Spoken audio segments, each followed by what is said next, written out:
అమ్మా నమస్తే అమ్మా. నమస్తే మా. ఈరోజు మెను మీరే చెప్పాలి. మన అన్నదానం మెను ఏముంది?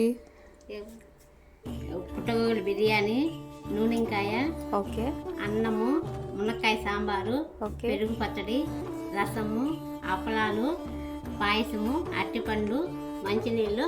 అమ్మ ప్రేమ మమ్మల్ని అందరినీ అభిమానించే అందరి ప్రేమ కావాలి. అందరూ బాగుండాలి, అందరూ మేమందరం బాగుండాలి. థ్యాంక్ యూ అమ్మా, థ్యాంక్ యూ. ఓకే. అన్నదాత అన్నదాత శతమానం భవతి శతాయుష్మాన్ భవ